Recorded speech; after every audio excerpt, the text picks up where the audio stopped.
Baik, pertanyaan berikutnya dari Ibu K, 37 tahun di Malang. Saya sudah bercerai dengan suami 4 bulan lalu. Namun sudah 2 bulan terakhir ia tidak memberikan nafkah idah, bahkan memberikan uang saku pada anak pun tidak. Jika ditanya, ia selalu mengelak. Apa yang harus saya lakukan? Dan sebetulnya apa saja yang harusnya saya dapatkan setelah perceraian ini? Nah, Ibu begini, ada berapa nafkah yang lahir dari perceraian sebenarnya buat perempuan. Yang pertama itu disebutnya dengan nafkah idah. Jadi nafkah idah itu nafkah istri gitu ya, mantan istri itu dari suaminya ketika dia ditalak oleh suaminya ya. Jadi selama masa idah 3 kali kuru gitu ya, 3 kali suci. Selama 3 kali suci itu maka suami wajib menafkahi istrinya seperti biasa sebelum perceraian terjadi. Ya, jadi kalau lihat di Al-Baqarah, rizquhunna wa kiswatuhunna gitu ya. Jadi yang masih termasuk rizkinya adalah minimal ya, itu adalah makan, kan nafkah begitu ya. Minimal makannya, wa kiswatuhunna, juga pakaiannya gitu ya. Atau kemudian kalau di talak gitu dibahaskan tentang tempat tinggalnya gitu ya. Askinuhunna gitu ya. Jadi tempat tinggalnya itu juga bagian dari nafkah yang diberikan. Maka kemudian juga ini sama dengan ketika masa iddah itu terjadi. Ketika iddah itu terjadi, maka hal-hal itu wajib masih diberikan, terutama ketika ini masih dalam talak roj'i.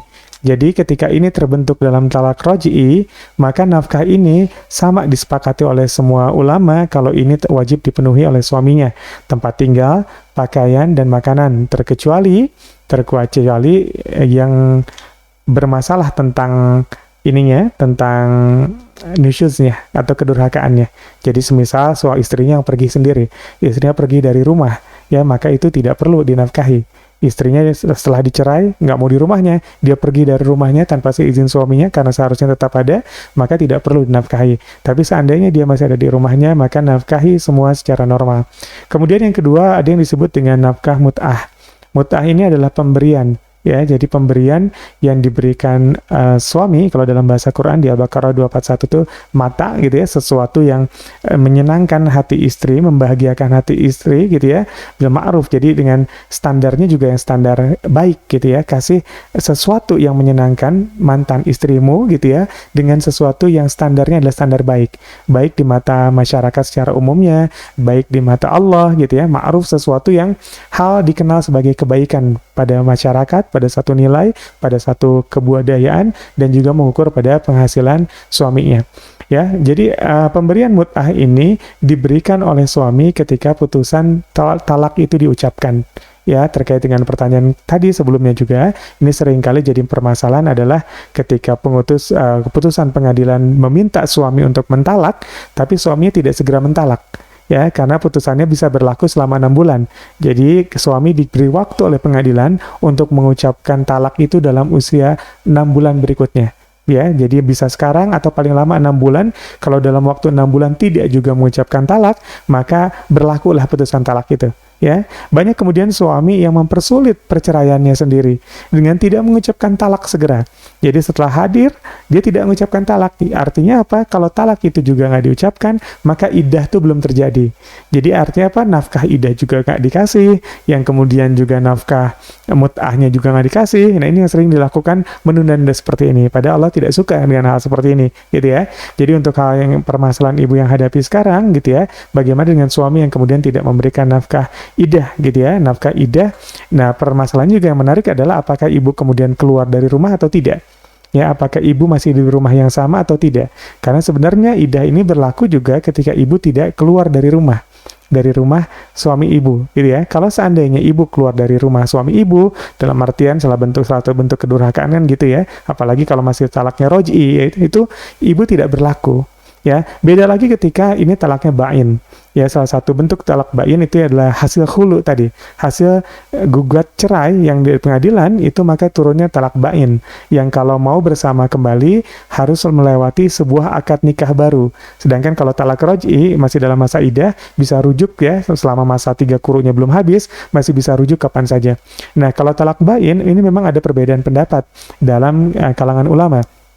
Kalau misalkan kita lihat pendapat Imam Syafi'i dan Imam Malik itu mengatakan yang wajib yang wajib itu hanyalah tempat tinggal, ya, tapi tidak dengan rizkinya, tidak dengan makan minumnya gitu ya, rizkuhunna gitu ya, itunya tidak wajib untuk diberikan pada si pihak istri atau mantan istri tadi. Tapi kalau kita melihat kemudian pendapat dari Umar bin Abdul Aziz, Umar bin Khattab, dan Imam Abu Hanifah itu memang mengatakan semuanya, walaupun dia talak bain, maka tetap semua harus diberikan nafkah itu seperti umum, pada umumnya seperti dia ketika menjadi istri, ya begitu. Tapi kalau kita kemudian melihat pendapat Imam Ahmad ini, maka tidak harus diberikan. Ya, kalau dia sudah talak bain, maka sudah tidak ada nafkah idah lagi. Tidak perlu dipikirkan tempat tinggal, makanan, dan lain-lainnya. Ya, ini ada yang berpendapat seperti itu. Kalau ini talaknya talak bain. Tapi kalau talak roji'i, ini nggak ada perbedaan pendapat. Semuanya sama. Talak roji'i itu talak 1, talak 2, gitu ya. Itu tidak ada perbedaan pendapat. Semua sama. Kalau ini harus dipenuhin kebutuhan istrinya gitu ya, kebutuhan istri. Kalau kebutuhan anak lebih tegas lagi ya, dalam kompilasi hukum Islam itu juga salah satu akibat talak tadi itu adalah harus menafkahi dalam masa idah, nafkah idah harus dipenuhi gitu ya. Kemudian juga mut'ahnya harus dipenuhi gitu ya, harus dibayarkan, dan juga adalah bicara tentang nafkah buat anak yang harus tetap dipenuhi oleh suami sampai umurnya 21 tahun. Kalau dalam kompilasi hukum kita gitu ya, hukum Islam yang ada di Indonesia, itu sampai 21 tahun, ya terlepas masa idah itu sudah selesai atau belum, apalagi ini masih baru dalam 2 bulan atau 4 bulan perceraian gitu ya, maka ini harus tetap dipenuhi oleh si bapak tadi. Si bapak itu harus tetap memenuhi kewajibannya menafkahi anaknya. Ya, kalau buat anak udah nggak ada permasalahan. Tapi kalau buat posisinya ibu, bisa dilihat adalah ini talaknya apa dulu. Talaknya roji'i atau talaknya bain ya. Walaupun kalau dalam perundangan kita, talak bain sekalipun itu wajib untuk diberikan nafkah idah. Jadi kalau persoalan ini dulu sempat dibawa ke pengadilan, sempat diselesaikan lewat pengadilan, perceraiannya tercatat resmi, maka pilihannya memang adalah memberikan. Ya, tapi kalau memang berbicara pada masing-masing pilihan, memang ada mazhab yang memang mengatakan talak bain tidak perlu untuk dinafkahi, terkecuali hampir semua berpendapat dalam keadaan hamil. Selama dalam keadaan hamil, maka semuanya wajib dipenuhi sampai melahirkan.